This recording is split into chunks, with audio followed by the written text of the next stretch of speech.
샬롬, 설교를 들으시는 모든 분들께 하나님의 은혜가 충만하시기를 기원합니다. 아멘. 두 번째 성경 통독 프로젝트 출애굽기입니다. 성경 통독을 돕기 위한 프로젝트 설교이니 설교를 들으시고 성경을 읽는 은혜가 있기를 기대합니다. 목차를 보겠습니다. 구성은 전과 같습니다. 화면을 참고하시기 바랍니다. 성경의 파노라마. 성경은 40여 명의 저자가 1600년 동안 기록한 책입니다. 모세로부터 기록이 시작되어서 사도 요한으로 완결되었습니다. 모세의 첫 기록부터 지금까지 3500년 동안 성경책이 보존되어 왔다는 것은 놀라운 하나님의 섭리라고 볼 수 있습니다. 성경 66권은 문학적 장르의 특성에 따른 분류와 연대 순으로 배치되어 있음을 알아두시면 성경 통독에 도움이 됩니다. 구약 성경 39권은 율법서, 역사서, 시가서, 예언서로 분류됩니다. 신약 성경 27권은 복음서, 역사서, 서신서, 예언서로 분류됩니다. 출애굽기 관련 주요 연대표를 보겠습니다. BC 1859년 야곱과 그 가족들이 애굽으로 이주합니다. 1527년 모세가 출생하고 BC 1446년에 출애굽 사건이 일어납니다. BC 1446년부터 1406년까지는 이스라엘의 광야 생활 기간입니다. BC 1440년 출애굽기가 기록된 것으로 추정됩니다. BC 1407년에서 6년 사이에 가나안에 입성합니다. 출애굽기 개관. 출애굽기 제목은 헬라어 구약 번역 성경인 70인역의 제목 출발 또는 탈출이라는 뜻의 엑소더스에서 유래하였습니다. 히브리어 원문의 제목 셰모트는 이름들이라는 뜻으로 이는 출애굽기 첫 단어인데 이스라엘 자손의 이름들을 말합니다. 출애굽기 저자는 구약 성경의 여러 본문들 뿐만 아니라 유대 전승이 거듭하여 본서의 저자로 출애굽의 영도자 모세를 지목하고 있습니다. 출애굽기 기록 연대는 BC 1446년에서 1470년 사이의 어느 기간으로, 즉 출애굽 후부터 모세의 사망 이전 사이의 광야에 머물던 기간으로 추정합니다. 수신자는 출애굽과 시내산 언약을 통해 선민으로 공식 출범하고 광야 생활을 하던 당대의 이스라엘 백성들과 가나안 정복시대 이후를 살아갈 그들의 영원한 후손들입니다. 주요 내용은 애굽의 압제로부터 해방시키신 출애굽과 시내산 언약을 맺어주신 하나님의 인도와 보호, 그리고 선민율법과 성막의 건립입니다. 모세 오경의 두 번째 책 출애굽기 체크 포인트를 보겠습니다. 출애굽기는 단독으로 쓰여진 책이 아닙니다. 출애굽기는 창세기, 레위기, 민수기, 신명기 등과 함께 모세 오경의 일부로서 그 두 번째 책입니다. 이 같은 모세 오경의 양대 핵심 내용은 저먼 태초로부터 출애굽 시대까지의 하나님의 선민인 이스라엘 민족의 역사와 하나님이 선민을 향하여 주셨던 율법으로 축약됩니다. 성경 전체의 역사 기록이 다 그러하듯이 모세 오경의 역사 기록 부분도 실제의 역사적 사실을 있는 그대로 기록하되 그것을 구속사적 관점에서 기록하고 있습니다. 즉 각각의 역사적 사건들을 인간의 구원 사건과의 관련하여서 조명합니다. 출애굽기는 모세 오경 안에 수록된 역사로서 하나님께 특별한 민족으로 선택되어 구분, 보존되어 오다가 마침내 애굽의 압제를 떨치고 출애굽하여 시내산 언약을 체결함으로써 하나님의 선민으로 본격 태동하는 기록입니다. 모세 오경은 그 전체가 율법서라고 불리우기도 하는 사실이 시사하듯이 하나님이 선민 생활의 강령으로 직접 제정 및 수여하신 각종 율법 조항이 기록되었습니다. 모세 오경에 기록된 율법은 대략적으로 세 부분으로 나눌 수 있는데, 첫 번째는 선민으로서 본연의 기본 자세를 규정한 도덕법, 두 번째는 이스라엘 민족이 선민으로서 공식적으로 지켜야 할 하나님을 향한 제사법이나 각종 절기를 규정한 의식법. 세 번째는 선민들이 이룬 공동체 안의 바람직한 사회 규범을 규정한 시민법입니다. 이러한 율법 조항은 당시의 역사적 배경 또는 각 율법 조항의 의의에 대한 설명 등이 함께 어우러져 있습니다. 모세오경 전체를 큰 틀에서 보면 창세기에서 출애굽기 전반부인 창세기 1장부터 출애굽기 19장까지는 전적으로 역사를, 출애굽기 후반부에서 신명기까지는 역사 기록과 율법 기록이 병행되어 있습니다. 보다 상수를 하자면 출애굽기 후반부는 시내산 언약 체계를 전후한 십계명 및 성막과 관련된 율법 제시를, 그리고 레위기는 거의 전적으로 제사법 및 도덕, 생활법 분야의 각종 율법을, 민수기는 주로 광야 생활 40년 과정의 역사를, 신명기는 주로 과거의 역사와 이미 수여된 율법의 의미를 재설명하는 모세의 고별 설교를 중심으로 구성되어 있습니다. 바로 이와 같은 모세의 5 두루마리 책 중 출애굽기는 두 번째 두루마리로 자신들 세대의 체험적 사건을 후대에 남기기 위해 기록한 것입니다. 출애굽기 내용 분해. 출애굽기는 책 제목까지 될 정도의 중대한 사건이었던 출애굽 사건을 기준으로 보면 출애굽 이전까지의 기록인 1장 1절로 12장 36절 부분과 그 이후 기록인 12장 37절로 40장 38절 부분으로 크게 양분할 수 있습니다. 보다 상수를 하자면 1장부터 12장 36절은 전반부로 애굽의 압제가 시작된 때로부터 출애굽 직전까지, 그리고 12장 37절로 24장 18절은 마침내 출애굽이 이루어진 때로부터 시내산 언약 체결 때까지, 끝으로 25장 1절로 40장 38절은 성막 건축에 대한 규례가 주어지고 그에 따라 성막 건립이 이루어지기까지의 과정을 보도하는 세 부분으로 나누어집니다. 출애굽기 제1장은 옛날에 애굽으로 내려간 야곱의 70인의 가족 사항을 약술하는 동시에 그들이 크게 번성하였으므로 시작됩니다. 그리고 애굽인들의 견제 심리가 발동한 결과 각종 억압 정책과 나아가 이스라엘 민족 말살 정책이 실시된 사실을 보도하고 있습니다. 이는 출애굽기가 창세기로부터 이어진다는 사실과 이제 이스라엘 민족이 애굽에서 나가야만 하는 상황이 발생하였음을 보여줍니다. 그리고 이어진 제2장에서 4장에는 출애굽 시대의 지도자 모세가 하나님의 예비한 종이요 민족의 해방자로 등장하기까지의 과정이 약술됩니다. 5장 1절로 12장 36절은 먼저 2회에 걸쳐 애굽왕 바로를 향한 모세의 출애굽 요구가 있었다는 사실과 곧이어 소위 애굽 10대 재앙으로 불리는 연속적 대사건을 중심으로 해서 하나님께서 마침내 당신의 백성을 압제하는 애굽왕 바로를 꺾으시고 이스라엘 민족을 출애굽시키기 직전까지의 과정을 기록합니다. 중반부 12장 37절로 24장 18절은 먼저 13장까지는 저 영광의 탈출이었던 출애굽이 마침내 실현되는 극적인 장면과 애굽의 세력권을 벗어나는 마지막 관문인 홍해를 건너기 위하여 홍해 근경에 진을 친 장면에서 시작됩니다. 14장은 홍해가 갈라지는 놀라운 이적으로 이스라엘 민족은 안전하게 바다를 건넌 반면 애굽의 군대는 바닷물 속에 갇혀 전멸을 당합니다. 15에서 18장은 홍해 사건 이후 하나님과 자신들 사이에 영원한 선민 언약이 체결될 시내산에 도착하기까지의 행진 기록입니다. 이 기록은 비록 짧지만 이스라엘 민족의 40년 광야 생활의 기본 패턴을 여실히 보여줍니다. 그리고 제19장에서 24장은 이스라엘 민족 역사의 진정한 출발점이 된 시내산 언약 체결 사건 및 그 언약의 내용 내지 조건으로서의 기본 율법의 수요가 기록됩니다.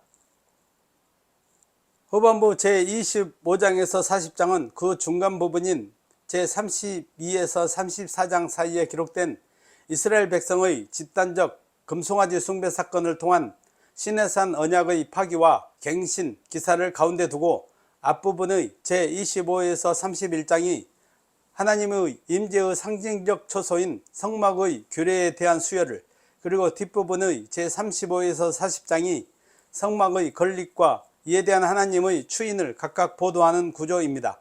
성막의 건립은 하나님의 임재의 상징적 초소로 이스라엘이 하나님과 함께 살아가는 선택받은 백성임을 가시적으로 보여주는 축복의 실체였습니다. 아멘. 그럼에도 하나님이 이에 대한 규례를 주시는 동안 그 하나님과 선민 언약을 맺었던 인간들은 오히려 금송아지를 자기들의 우상으로 섬기는 악행을 저질렀습니다.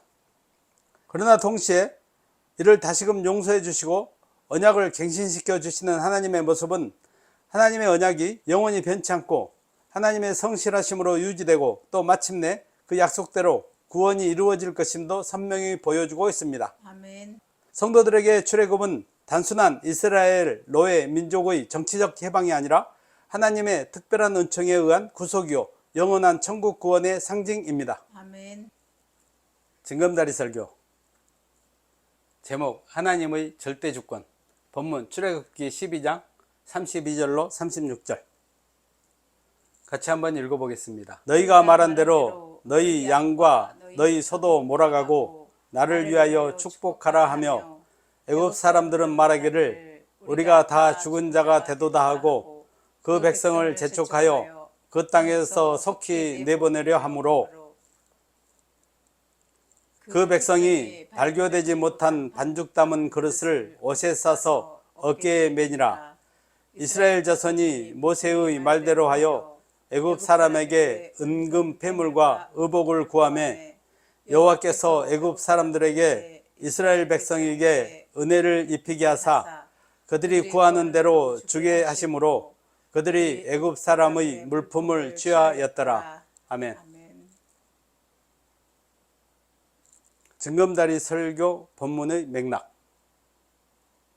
출애굽기 전반부는 12장 36절로 끝을 맺는데 출애굽기 12장 28절로 36절을 좀 더 상수를 하면 28절로 30절은 여호와께서 애굽에 내린 10가지 재앙 중에서 애굽 전역 모든 사람의 장자와 짐승의 초태생을 치신 마지막 재앙이 집행됩니다. 31절로 33절은 바로와 애굽 사람들이 모두 자신이 죽게 될 것을 두려워하여 이스라엘 백성들을 서둘러 내보내려고 합니다.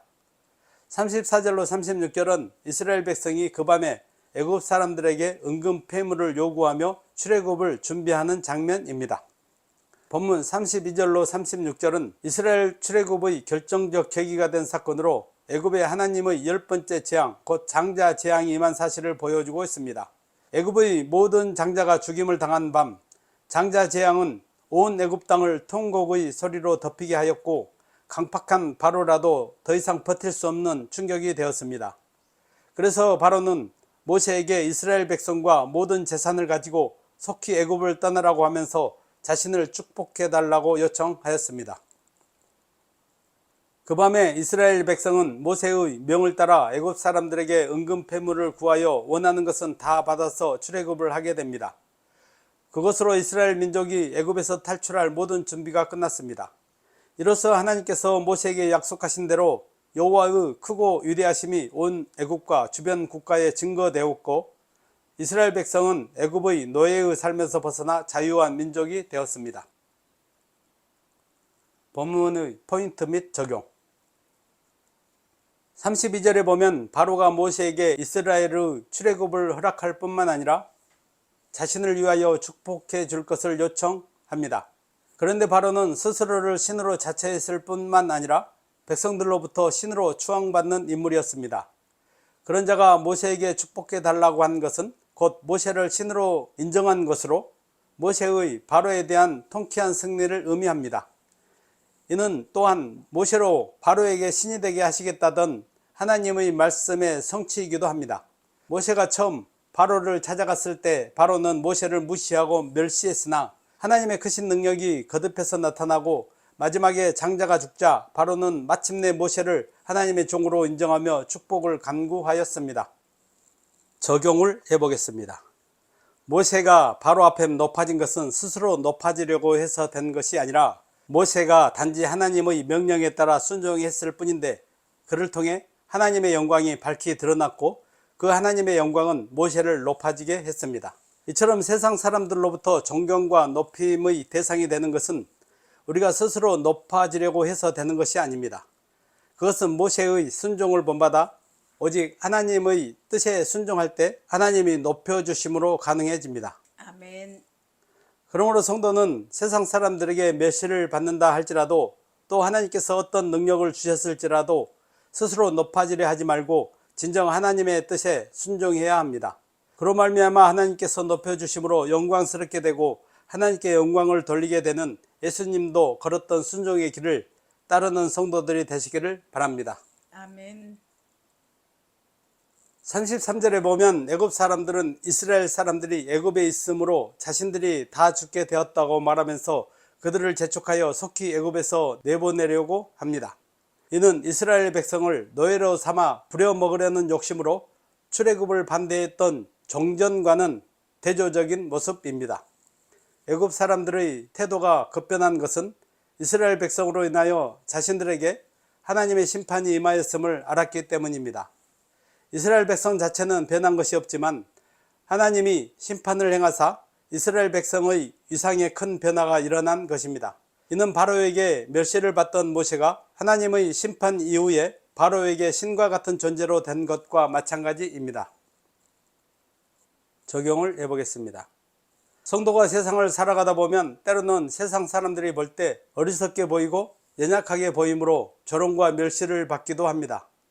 그것은 세상의 법은 남보다 큰 힘을 가지고 교만하며 다른 사람을 압제하지만 하나님의 법은 도리어 다른 사람을 겸손하게 섬겨야 하는 것이기 때문입니다. 그러나 성도가 경건의 모습뿐만 아니라 진정한 경건의 능력을 소유하게 되면 세상 사람들에게 두려움의 대상이 될 수밖에 없습니다. 세상 사람들은 경건한 성도를 통해 자신들의 악한 모습을 보게 되고 하나님의 심판에 대한 두려움을 느끼게 됩니다. 그 결과 그들은 경건한 성도를 떠나거나 회개하고 하나님께 돌아오거나 선택하게 됩니다. 그러므로 경건의 모습뿐만 아니라 경건의 능력도 갖추기 위하여 힘쓰는 성도들이 되어야 하겠습니다. 아멘. 35, 36절에 보면 이스라엘 자손이 모세의 말대로 애굽 사람에게 은금, 폐물과 의복을 구하였고 애굽 사람들은 이스라엘 자손이 구하는 대로 주었습니다. 본문에서는 하나님께서 이스라엘 백성으로 애굽 사람들에게 은혜를 입게 하셨다고 증거하고 있습니다. 이는 하나님께서 모세에게 약속하신 바 그리고 이미 이스라엘의 조상 아브라함에게 예언하였던 바의 성취였습니다. 여기에서 우리는 하나님께서는 자기 백성을 부요하게 하시는 데 있어서 이방 사람들, 특히 하나님의 백성의 원수들까지도 사용하고 계심을 볼 수 있습니다. 하나님은 세상 모든 만물의 주인으로서 세상의 재물을 자신이 원하는 자에게 주기도 하시고 빼앗기도 하십니다. 그러므로 성도들은 세상 사람들이 자신보다 더 부자로 사는 것을 부러워할 필요가 없습니다. 그들이 가진 모든 것이 다 하나님 아버지의 것이요 하나님께서 그것을 바로 나에게 주실 수도 있기 때문입니다. 단 하나님은 성도들 각 개인의 믿음을 보시고 그 믿음에 합한 정도의 물질을 주십니다. 성도에게 무조건 많은 물질을 주지 않고 적당한 물질을 주시는 것도 하나님 사랑의 또 다른 측면이라고 할 수 있습니다. 아멘. 따라서 성도는 물질 생활에 있어서 세상의 부유한 자를 부러워할 것이 아니라 하나님께서 주신 것으로 인해 자족하면서 감사하는 삶을 살아야 하겠습니다. 아멘. 35, 36절을 보면 하나님께서 이스라엘 백성으로 애굽 사람의 물품을 취하게 하셨는데 거기에는 그럴 만한 명분이 있었습니다. 그것은 두 가지 측면에서 생각할 수 있는데 첫째는 이스라엘 백성이 애굽에서 강제 노역을 한 것에 대한 정당한 대가의 차원이었습니다. 둘째는 이스라엘이 여호와의 군대로서 애굽의 바로와 싸워 이겼으므로 전리품의 차원에서 거둬들인 것으로 볼 수 있습니다. 그러나 두 가지 다 하나님의 특별한 섭리와 역사가 아니었으면 이스라엘 백성이 받을 수 없었던 것들이었습니다. 적용을 해보겠습니다. 세상에 살다 보면 일을 하고도 임금을 받지 못하는 경우가 있고 물건을 팔고도 그 대금을 떼이는 경우들이 비일비재합니다. 여기에서 우리가 깨닫게 되는 것은 사람이 노력하여도 그 노력의 정당한 대가를 반드시 받는 것이 아니라는 사실입니다. 사람이 노력하고 그 대가를 받는 것조차도 하나님께서 간섭하셔야만 가능합니다. 아멘. 이러한 사실은 하나님께서 우리의 삶을 세밀하게 간섭하시고 보호하실 때에야 우리는 비로소 영육 간의 평안을 누릴 수 있게 됨을 알려줍니다. 아멘. 하나님의 은혜가 아니고는 우리가 한시도 편히 잘 살 수 없음이 분명합니다. 아멘. 그러므로 성도는 자신의 힘만으로는 살아갈 수 없음을 인정하고 모든 상황 가운데서 겸손히 하나님의 간섭과 보호를 구하여야 하겠습니다. 아멘. 출애굽기 교훈. 이스라엘 민족이 애굽에 내려온 지 400년이 되면서 하나님의 택한 백성으로 구별된 이스라엘 백성은 이방 땅에서 극심한 압제를 받으면서도 크게 번성하였습니다. 그리고 이제 애굽인들은 과거와 달리 이스라엘 민족을 압제하기 시작하였습니다.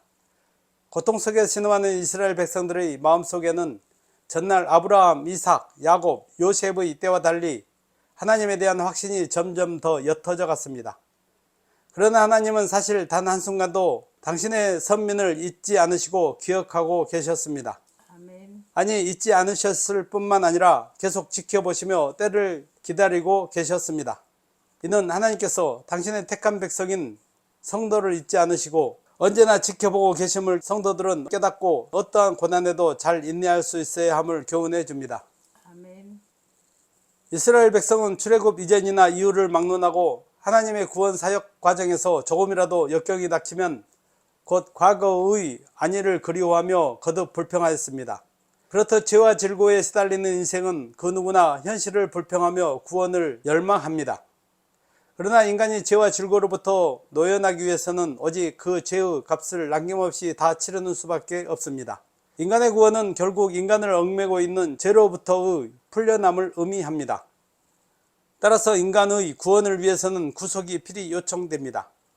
유월절 어린 양의 희생의 죽음은 바로 죄인의 구원을 위해서는 희생이 필요함을 보여주었습니다.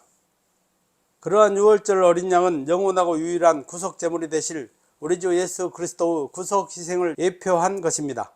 흠없는 어린 양 같은 무죄한 예수 그리스도의 피가 인간들의 모든 죄값을 치름으로 인간들이 죄와 사망에서 구원받을 수 있었음을 교훈해 줍니다. 아멘. 이스라엘 민족은 출애굽 이후 목적지 가나안을 향하여 거칠고 황량한 광야를 오랜 세월 동안 행진하여야만 했습니다. 이때 하나님은 이스라엘 백성을 출애굽시켜 주신 것으로 그치지 않고 그들을 계속하여 불기둥과 구름기둥으로 앞서 인도하여 주셨습니다. 그리하여 불기둥과 구름기둥은 하나님께서 당신의 백성과 동행하시며 그 길을 인도하여 주시는 사실에 대한 영원한 상징이 되었습니다. 성도의 삶은 이 세상에 정착한 것도 아니요 방황하는 것도 아닌 천국이라는 뚜렷한 목적지를 지향하며 행진하는 삶입니다. 하나님은 성도들이 천국을 지향하면서 광야 같은 세상길을 가고 있는 이 순간에도 불기둥과 구름기둥인 하나님의 말씀을 통하여 인도하시고 동행해주고 계심을 교훈해 줍니다. 아멘. 하나님의 임재의 상징적 초소요 모든 제사를 집행한 유일한 장소인 성막의 건립은 인간의 고안이나 생각의 개입이 전혀 없이 오직 전적으로 하나님의 말씀으로만 진행되었습니다. 출애굽기 후반부의 성막 건립 기사는 이를 거듭하여 강조하고 있습니다. 이는 모세가 율법을 기록하면서 거듭하여 이 율법들이 하나님의 정하신 것임을 강조한 것이나 훗날 여러 선지자들이 예언을 전하면서 그것들이 자신의 말이 아니라 하나님의 말씀임을 거듭 강조한 것과도 일맥상통합니다. 이 같은 사실은 하나님과 인간의 만남 그리고 인생의 구원은 인간의 공로나 노력의 개입 없이 전적으로 하나님의 주권에 의해 이루어지는 것임을 교훈해주고 있습니다. 아멘. 에필로그. 출애굽기는 출애굽과 시내산 언약 체결 그리고 선민율법과 이스라엘의 구심점인 성막 건립이 기록되었습니다. 분량은 40장 65페이지 정도로 120분 정도면 한 번 읽을 수 있습니다.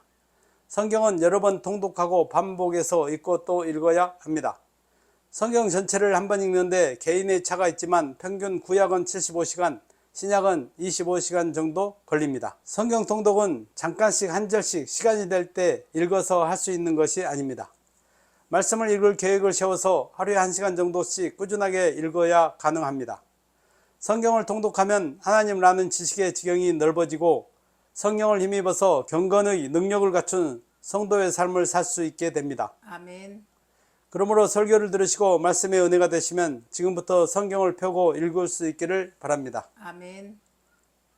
말씀을 정리하고 마치겠습니다. 출애굽기 전반부의 가장 특기할 사실은 유월절 어린 양의 피는 모든 시대의 성도들의 영원한 구원을 가능케 한 예수 그리스도의 보혈의 예표라는 사실입니다. 출애굽기 후반부의 성막은 하나님의 임재의 상징적 초소요, 이스라엘이 하나님의 임재를 매 순간 목도하며 그분과 함께 살아가는 축복의 실체였습니다. 이와 같은 인생의 구원, 그리고 하나님과 인간의 만남은 인간의 공로나 노력의 개입 없이 전적으로 하나님의 섭리와 주권에 의해 이루어졌습니다.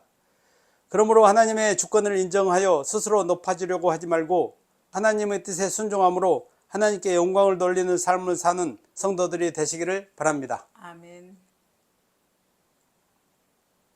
설교를 들으시고 성경을 읽으시는 분들이 하나님의 은혜와 평강과 말씀의 능력으로 충만하여 하나님의 절대 주권을 인정하는 삶을 살아서 형통과 평강의 복을 누리시기를 주의 이름으로 축원합니다. 아멘. 아멘.